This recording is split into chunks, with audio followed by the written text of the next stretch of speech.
आप सभी को एग्जाम नैनो यूट्यूब चैनल में हार्दिक स्वागत है। आज क्लास नंबर 64 है और आज के इस क्लास में हम लोग टॉप एमसीक्यू क्वेश्चंस को देखेंगे जो आपके आने वाले एग्जाम्स में जो पेपर थर्ड है वहां पर आपके लिए बहुत ही ज्यादा इंपॉर्टेंट साबित होने जा रही है। तो चलिए हम लोग सेशन की शुरुआत करते हैं। आज का सेशन का पहला क्वेश्चन है कि Vijay Ghat is the memorial of. Vijay Ghat dash स्मारक है, यानी विजय घाट कौन सा व्यक्ति का जो है एक मेमोरियल है। पहला ऑप्शन है लाल बहादुर शास्त्री का मेमोरियल है, कि इंदिरा गांधी का मेमोरियल है, कि जवाहरलाल नेहरू का मेमोरी है, या महात्मा गांधी का। तो विजय घाट जो है आपका किसका मेमोरियल है? विजय घाट आपका लाल बहादुर शास्त्री का मेमोरियल है। तो लाल बहादुर शास्त्री का जो स्मारक है, मेमोरियल है, उसको हम लोग किस नाम से जानते हैं? विजय घाट के नाम से जानते हैं। हम लोग और कुछ महत्वपूर्ण व्यक्तियों का जो स्मारक है उनके बारे में हम लोग जान लेंगे। जैसे कि अभी अभी हम लोग बताए कि लाल बहादुर शास्त्री का जो स्मारक है उसे हम लोग विजय घाट के नाम से जानते हैं। उसी प्रकार से जो महात्मा गांधी का जो स्मारक है उसे हम लोग राजघाट के नाम से जानते हैं। तो ये भी क्वेश्चन में पूछा जा सकता है आपसे कि राजघाट किस व्यक्ति का स्मारक है? तो महात्मा गांधी का स्मारक है। उसी प्रकार से जो इंदिरा गांधी है, इंदिरा गांधी का जो स्मारक है उसे हम लोग शक्ति स्थल के नाम से जानते हैं। जो हम लोगों का भारत का प्रथम प्रधानमंत्री JL नेहरू है, उनका जो स्मारक है उनको हम लोग शांति वन के नाम से जानते हैं। किस नाम से?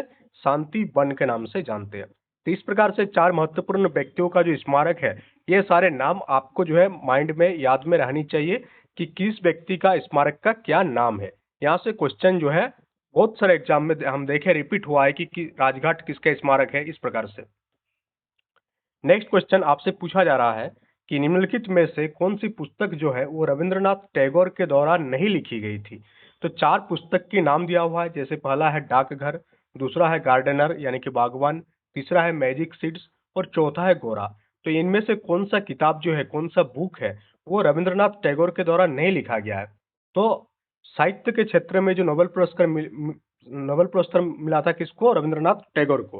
प्रथम भारतीय साहित्य के क्षेत्र में जिनको नोबेल पुरस्कार मिला उनका नाम क्या है? रविंद्रनाथ टैगोर है। इन्हें हम लोग विश्व कवि के नाम से भी जानते हैं। और ये जो आपका गार्डनर वाला मैजिक सीड्स वाला किताब है, ये किताब आपका रविंद्रनाथ टैगोर के द्वारा नहीं लिखा गया है। बाकी जितने भी यहाँ किताब आपका दिख रहा है, पोस्ट ऑफिस लिखा गया है, गार्डनर भी लिखा गया है, और गोरा, ये तीनों आपका किसके द्वारा लिखा गया? रविंद्रनाथ टैगोर के द्वारा लिखा गया है। बट जो मैजिक सीड्स किताब है ये रविंद्रनाथ टैगोर के द्वारा नहीं लिखा हुआ किताब है। तो इसका सही उत्तर ऑप्शन नंबर सी हो जाएगा। नेक्स्ट क्वेश्चन की ओर आगे बढ़ेंगे हम लोग। और नेक्स्ट क्वेश्चन आपका पूछा जा रहा है आपसे कि संविधान सभा ने राष्ट्रीय गीत को कब अपनाया। तो सबसे पहले बता दें कि राष्ट्रीय गीत और राष्ट्रीय गान दोनों में अंतर है। ये राष्ट्रीय गीत की बात किया जा रहा है और हम लोगों का राष्ट्रीय गीत कौन सा है? वंदे मातरम हम लोगों का राष्ट्रीय गीत है। अगर आपसे पूछ दिया जाए कि जो राष्ट्रीय गीत के रचयिता कौन है, वंदे मातरम के रचयिता कौन है, बंकिम चंद्र चटर्जी के द्वारा जो है आपका राष्ट्रीय गीत लिखा गया था। कब लिखा गया था और इसे कब पहली बार गाया गया था? अगर फिर ये क्वेश्चन पूछ दिया जाए कि राष्ट्रीय गीत को पहली बार कब गाया गया था, तो राष्ट्रीय गीत को पहली बार 1896 में इंडियन नेशनल कांग्रेस के जो कलकत्ता अधिवेशन हो रहा था उस समय 1896 में वंदे मातरम गीत को पहली बार गाया गया था। और वंदे मातरम गीत जो है पूरा ऑल ओवर इंडिया में इस प्रकार से लोगों में जोश डाल दिया था विदेशी राज के प्रति कि ये गीत बाद में हम लोग इसे अडॉप्ट किए किसके रूप में? नेशनल सॉन्ग के रूप में, यानी कि राष्ट्रीय गीत के रूप में इसे हम लोग अडॉप्ट किए। राष्ट्रीय गीत और राष्ट्रीय गान दोनों में अंतर है। अब यहाँ आपसे पूछा जा रहा है कि राष्ट्रीय गीत को जो हम लोग अपनाए तो कंस्टिट्यूएंट असेंबली जो संविधान सभा है इसे कब अपनाया था? तो इस संविधान सभा ने इसे 24 जनवरी 1950 को भारत का राष्ट्रीय गीत के रूप में मान्यता प्रदान किया। तो 24 जनवरी 1950 वो डेट है जिस दिन संविधान सभा ने राष्ट्रीय गीत को अपनाया। पहली बार कब गाया गया था? पहली बार 1896 में कलकत्ता अधिवेशन में गाया गया था। इंडियन नेशनल कांग्रेस के कलकत्ता अधिवेशन में इस गीत को गाया गया था।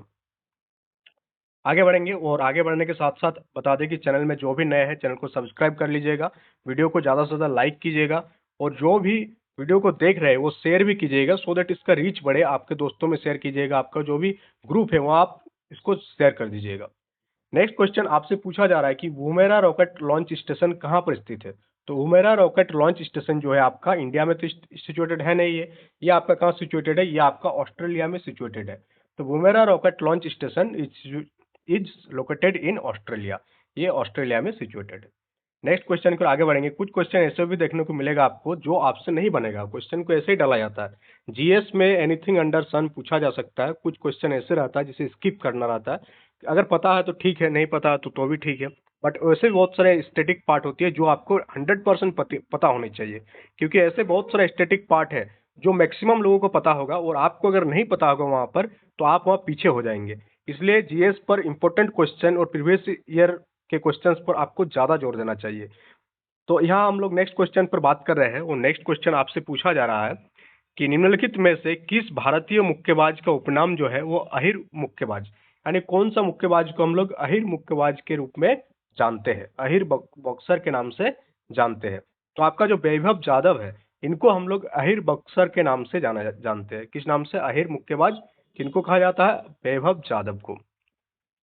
नेक्स्ट क्वेश्चन को आगे बढ़ेंगे हम लोग, और नेक्स्ट क्वेश्चन आपसे पूछा जा रहा है कि निम्नलिखित में से कौन सा नृत्य एक नेपाली लोक नृत्य है? कौन सा डांस फॉर्म जो है नेपाली फोल्क डांस है? तो नेपाली लोक नृत्य के बारे में पूछा जा रहा है। तो यहाँ जो आपका मारुनी और तमांग सेलो है, ये दोनों आपका क्या है? नेपाली लोक नृत्य है। कौन सा लोक नृत्य? नेपाल में प्रचलित लोक नृत्य है आपका मारुनी और तमांग सेलो। नेक्स्ट क्वेश्चन पर आगे बढ़ेंगे हम लोग, और नेक्स्ट क्वेश्चन आपका साइंस से पूछा जा रहा है यहाँ पर। और यह पूछा क्या जा रहा है आपसे कि चालन यानी कि कंडक्शन, कंडक्शन क्या है? तो कंडक्शन, कन्वेक्शन और रेडिएशन, तीन मीडियम होता है टेम्परेचर को एक जगह से दूसरे जगह ट्रांसफर करने के लिए। एक होता है कंडक्शन, दूसरा होता है कन्वेक्शन, और तीसरा होता है आपका रेडिएशन। तो यहाँ आपका कंडक्शन से पूछा जा रहा है कि कंडक्शन क्या है। तो आप सारे ऑप्शन को देखेंगे तो यहाँ आपको समझ में आएगा। पहला ऑप्शन बोला जा रहा है कि एक ही ठोस के ठंडे सिरे से गर्म सिरे की ओर उष्मा का स्थानांतरण। तो उष्मा का स्थानांतरण यहाँ पूछा जा रहा है, एक ठोस है उसका ठंडा पार्ट से लेकर के गर्म सिरे तक उष्मा का स्थानांतरण। सेकंड पूछा जा रहा है, सेकंड बोला जा रहा है कि समान तापमान पर उष्मा का ठोस से तरल में स्थानांतरण। उष्मा का कहाँ? ठोस से कहाँ जाएगा? ये लिक्विड की ओर जाएगा, उसको हम लोग कंडक्शन कहेंगे। या एक ही ठोस के गर्म सिरे से ठंडे सिरे की ओर उष्मा का ट्रांसफर। तो ये आपका सही हो जाएगा कि एक ही ठोस के अंतर्गत गर्म सिरा से ठंडा सिरा की ओर जो उष्मा का ट्रांसफर होती है उसे हम लोग कंडक्शन के नाम से जानते हैं। जैसे जब आप सॉसपैन वगैरह में चाय गर्म करते हैं तो आप देखेंगे कि आग यहाँ पर है, बट आपका जो ये जो हैंडल के लास्ट पार्ट है यहाँ भी ये हीट हो जाता है। कैसे हीट हो रहा? ये कंडक्शन के माध्यम से हीट हो रहा है। यहाँ से जो हीट गर्म पार्ट से यानी कि हॉट पार्ट से ये कोल्ड पार्ट की ओर ट्रांसफर करती है heat. Higher temperature to lower temperature की ओर हीट मूव करती है, ना कि लोअर से हायर। पहला ऑप्शन इसलिए रॉन्ग हो जाएगा क्योंकि यहाँ बोला जा रहा है कि कोल्ड टर्मिनल से हॉट टर्मिनल की ओर जा रही है। ऐसा नहीं होगा, हॉट टर्मिनल से कोल्ड की ओर जाएगा, हायर टू लोअर जाएगा, ना कि लोअर टू हायर आएगा वो।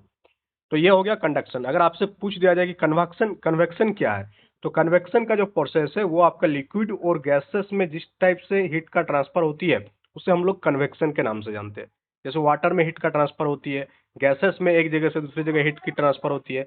तो गैसेस एंड लिक्विड में जिस प्रोसेस से हीट का ट्रांसफर होती है उसे हम लोग क्या नाम जानते हैं? उसे हम लोग कन्वेक्शन के नाम से जानते हैं, यानी कि संवहन। और यह हो गया चालन। कंडक्शन मतलब चालन और कन्वेक्शन मतलब संवहन। नेक्स्ट क्वेश्चन की ओर आगे बढ़ेंगे हम लोग। नेक्स्ट क्वेश्चन आपसे पूछा जा रहा है कि निम्नलिखित में से कौन सा अम्ल अम्लीय वर्षा में उपस्थित नहीं होती है, यानी कि कौन सा एसिड है जो एसिड रेन में प्रेजेंट नहीं होती है। तो एसिड रेन के लिए जो रेस्पॉन्सिबल गैसेस है कौन कौन सा है? सल्फ्यूरिक अम्ल H2SO4 हो गया, कार्बोनिक अम्ल हो गया और नाइट्रिक अम्ल हो गया। ये तीनों अम्ल जो है आपका एसिड रेन के लिए रेस्पॉन्सिबल है।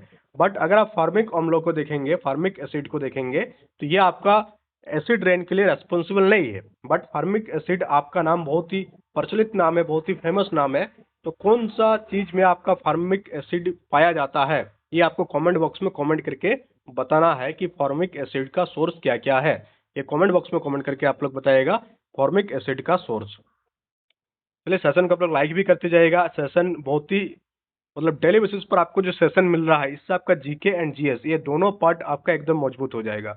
ज़्यादा से ज़्यादा डेली बेसिस पर आपको 20 मिनट्स देना है, और इस 20 मिनट्स के क्लासेस से आपको ये भी पता चल रही है कि एग्जाम्स की ट्रेंड क्या है, किस प्रकार से प्रश्न पूछे जाते हैं परीक्षाओं में, और इसके साथ साथ आपका बहुत सारे टॉपिक भी आपको क्लियर होती जाएगी। अब देखिए, ये क्वेश्चन आपका बायोलॉजी से पूछा जा रहा है, और यहाँ पूछा जा रहा है आपसे कि मनुष्य द्वारा जो ध्वनि का प्रोसेसिंग होता है, हम लोग जो साउंड सुनते हैं उसको, तो उसका सही क्रम क्या है? जब भी कोई साउंड आता है तो सबसे पहले वो साउंड कहाँ पर प्रवेश करती है? जब भी कोई साउंड आता है तो सबसे पहले वो साउंड जो है आपका ईयर ड्रम में प्रवेश करता है। कहाँ? कर्णपटह जो होती है, कर्णपट्टी जो होती है, वहां पर सबसे पहले क्या करेगी, ये इंट्री करेगी यानी कि प्रवेश करेगी। उसके बाद ये आपका जाएगा इंटरनल ईयर, कान के जो आंतरिक भाग है वहां पर वो साउंड आपका जाएगा। उसके बाद वो साउंड आपका ब्रेन में जाती है और इस प्रकार से पूरा कंप्लीट प्रोसेसिंग होती है साउंड की बाय द ह्यूमंस। तो इसका जो आपको करेक्ट ऑर्डर पूछा गया है, तो ऑर्डर क्या हो जाएगा, सबसे पहले ईयर ड्रम आ जाएगा यानी ए आ जाएगा। दूसरा आएगा आपका इंटरनल ईयर, सॉरी फेयर नहीं, इंटरनल ईयर, आंतरिक कान आएगा। तो ए, सी और बी, ये जो आपका सी नंबर है ये आपका एकदम बिल्कुल सही उत्तर हो जाएगा कि सबसे पहला आएगा ये कर्ण ईयर ड्रम में, उसके बाद इंटरनल ईयर में, उसके बाद आपका ये आ जाएगा ब्रेन में। तो इसका सही उत्तर ऑप्शन नंबर सी हो जाएगा। तो चलिए हम लोग नेक्स्ट क्वेश्चन की ओर हम लोग आगे बढ़ेंगे। और नेक्स्ट क्वेश्चन आपसे पूछा जा रहा है यहाँ पर, नेक्स्ट क्वेश्चन आपसे पूछा जा रहा है कि तेय्यम नृत्य किस राज्य से जुड़ा हुआ है। तेय्यम डांस जो है ये किस स्टेट से बिलोंग करता है, उड़ीसा, केरल, असम और उत्तर प्रदेश। तो आपको बता दें कि जो तेय्यम नृत्य है ये आपका केरल स्टेट से बिलोंग करता है। कौन से स्टेट से बिलोंग है? तेय्यम नृत्य केरल से संबंधित है। तो आप याद रखिएगा केरल से संबंधित जो डांस फॉर्म है वो कौन सा है? तेय्यम। अभी तक जितने भी सेशन हुआ आपको बहुत सारा डांस फॉर्म के बारे में बता चुके हैं, और ये सारे डांस फॉर्म जो है आपका एग्जामिनेशन पॉइंट ऑफ व्यू से बहुत ही ज्यादा इंपॉर्टेंट है। नेक्स्ट क्वेश्चन की हम लोग बात करेंगे, और ये भी आपका बायोलॉजी चैप्टर से है कि जो पहला ऋतुस्राव होती है उसे हम लोग और किस नाम से जानते हैं। तो उसे हम लोग ऋतु चक्र के नाम से जानते हैं, कि रोजोदर्शन के नाम से जानते हैं, या ऋतुस्राव की शुरुआत को हम लोग पहला ऋतुस्राव के नाम से जानते हैं, या रोजनी वृत्ति के नाम से जानते हैं। तो जो पहला ऋतुस्राव होती है, फर्स्ट सीजनल डिस्चार्ज, उसे हम लोग मेंस्ट्रुएशन के नाम से जानते हैं, रोजोदर्शन के नाम से उसका दूसरा नाम है। चलिए हम लोग नेक्स्ट क्वेश्चन की ओर आगे बढ़ेंगे। और नेक्स्ट क्वेश्चन आपसे पूछा जा रहा है कि किस भारतीय नदी को, कौन सा भारतीय नदी है जिसे हम लोग तिब्बत में सिंगी खम्मन के नाम से जानते हैं। एक ऐसा नदी जिसे तिब्बत में क्या नाम है? सिंगी खम्मन। तो सिंधु नदी को जो है तिब्बत में किस नाम से जाना जाता है? सिंगी खम्मन के नाम से जाना जाता है। ये आप याद रखिएगा, सिंधु नदी का जो नाम है वो सिंगी खम्बन है। इससे पहले के क्लास में हम बात किए थे ब्रह्मपुत्र नदी के बारे में, कि ब्रह्मपुत्र नदी का भारत में अलग नाम है, चाइना में अलग नाम है, तिब्बत में अलग नाम है, और बांग्लादेश में अलग नाम है। तो कमेंट बॉक्स में कमेंट करके आप लोग बताइएगा कि ब्रह्मपुत्र नदी को बांग्लादेश में किस नाम से जाना जाता है, चीन में किस नाम से जाना जाता है, और आपका तिब्बत में इसे किस नाम से जाना जाता है। ये आपको कमेंट बॉक्स में कमेंट करके बताना है, क्योंकि इससे पहले के क्लास में हम लोग ब्रह्मपुत्र नदी के बारे में बात कर चुके हैं। चलिए हम लोग आगे बढ़ेंगे नेक्स्ट क्वेश्चन की ओर। और नेक्स्ट क्वेश्चन आपका बायोलॉजी से है। पूछा जा रहा है आपसे कि पेप्सिन एंजाइम को सक्रिय करने के लिए मानवों के आमाशय में कौन सा अम्ल उत्पन्न होती है। पेप्सिन एंजाइम को एक्टिव करने के लिए कौन सा एसिड रेस्पॉन्सिबल है, ये डायरेक्टली पूछा जा रहा है, बट घुमाकर पूछा जा रहा है आपसे कि पेप्सिन एंजाइम को सक्रिय करने के लिए मानव के आमाशय में कौन सा अम्ल उत्पन्न होती है। आमाशय यानी कि स्टोमक, जो भी इंग्लिश वाले हैं उनको भी थोड़ा दिख जाए यहाँ पर कि which acid is secreted in the human stomach to activate the pepsin enzyme। तो पेप्सिन एंजाइम को एक्टिवेट करने के लिए कौन सा एसिड का जो स्रावन होती है। तो पेप्सिन एंजाइम को एक्टिवेट करने के लिए आपका नाइट्रिक अम्ल का स्रावन होती है। किसकी होती है? नाइट्रिक अम्ल का। कौन सॉरी कौन सा अम्ल? Pepsin enzyme. अगर हम लोग बात करें, नहीं सॉरी, नॉट नाइट्रिक अम्ल, इसका आंसर हो जाएगा हाइड्रोक्लोरिक अम्ल। कौन सा अम्ल? हम लोग का पेट में जो एसिड रिलीज होती है उसे हम लोग हाइड्रोक्लोरिक अम्ल के नाम से जानते हैं, और वो फॉर्मूला क्या है? HCl। गलती से ये नाइट्रिक अम्ल बता दिए। ये क्या हो जाएगा आपका? हाइड्रोक्लोरिक एसिड का स्रावन होती है पेप्सिन एंजाइम को एक्टिवेट करने के लिए। तो चलिए हम लोग आगे बढ़ते हैं नेक्स्ट क्वेश्चन की ओर। और नेक्स्ट क्वेश्चन आपसे पूछा जा रहा है, ये आपका कॉन्सेप्चुअल क्वेश्चन है कि निम्नलिखित में से कौन सी कारक किसी स्थान की जनसंख्या को प्रभावित करती है। कौन कौन सा फैक्टर है जो किसी भी लोकेशन का, किसी भी जगह का पॉपुलेशन को क्या करेगी? अफेक्ट करेगी। तो क्लाइमेट, तो यस, क्लाइमेट क्या करती है? पॉपुलेशन को अफेक्ट करती है। ये आपको पता है कि अच्छा जलवायु रहेगी तो वहाँ का पॉपुलेशन भी ज़्यादा होगा, और पॉपुलेशन जलवायु के अकॉर्डिंग वेरी करता है, क्योंकि हम लोग जानते हैं कि जहाँ जलवायु बढ़िया रहेगा तो वहाँ खान पान, रहन सहन का स्टाइल भी अलग रहेगा। तो इस प्रकार से ये एक ऐसा फैक्टर है जो पॉपुलेशन को अफेक्ट करेगी। सेकंड है कि आधारभूत सुविधाएं, सही बात है, जो बेसिक एम्यूनिटीज है ये भी जनसंख्या को प्रभावित करेगी। अब जो रेगिस्तान होगा वहाँ पर जनसंख्या आपको कम देखने को मिलेगा, बट जो पठारी इलाका होगा या जो समतल भूमि वाला इलाका है वहाँ पर आपको जनसंख्या ज़्यादा देखने को मिलेगी। तो इस प्रकार से जो एम्यूनिटीज आधारभूत सुविधा, ये भी जो है एक ऐसा फैक्टर है जो पॉपुलेशन को अफेक्ट करती है। फिर आपका हेल्थ सर्विस, तो हेल्थ सर्विस तो डायरेक्टली अफेक्ट करता है पॉपुलेशन को। तो इस प्रकार से यहाँ तीनों ऑप्शन जो है वो पॉपुलेशन को अफेक्ट करेगा। तो सही उत्तर हो जाएगा ऑप्शन नंबर बी कि यस, ये जो फर्स्ट, सेकेंड और थर्ड स्टेटमेंट है, ये तीनों क्या करेगी, आपका जो पॉपुलेशन है, पॉपुलेशन को अफेक्ट करेगी। अब चाइना पहले फर्स्ट पोजीशन पर था जनसंख्या के मामले में ऑल ओवर वर्ल्ड में, बट आज के डेट में ऑल ओवर वर्ल्ड में फर्स्ट पोजीशन पर कौन है, ये आपको कमेंट बॉक्स पे कमेंट करके बताना है कि किस देश की जनसंख्या पूरे विश्व में सबसे ज्यादा है। नेक्स्ट क्वेश्चन आपसे पूछा जा रहा है यहाँ पर, ये भी आपका एक कॉन्सेप्चुअल क्वेश्चन है कि हवाई जहाजों और नाव को, जो एरोप्लेन हो गया और जो नाव हो गया, उसको एक विशेष स्पेशल डिजाइन दिया जाता है। तो स्पेशल डिजाइन देने के पीछे का कारण क्या है, ये आपसे पूछा जा रहा है कि पहला, इससे हम लोग ऊर्जा का नुकसान को कम करते हैं स्पेशल डिजाइन देकर, या द्रव या ठोस के बीच के घर्षण को कम करने के लिए हम लोग स्पेशल डिजाइन देते हैं। तो जो आपका हवाई जहाज है और जो आपका नाव है, जहाज वगैरह है, इसको स्पेशल डिजाइन दिया जाता है ताकि लिक्विड और सॉलिड के बीच फ्रिक्शन कम हो, लिक्विड और सॉलिड के बीच का फ्रिक्शन को कम करे, द्रव और ठोस का जो घर्षण है उसको कम करने के लिए हम लोग एक स्पेशल डिजाइन देते हैं।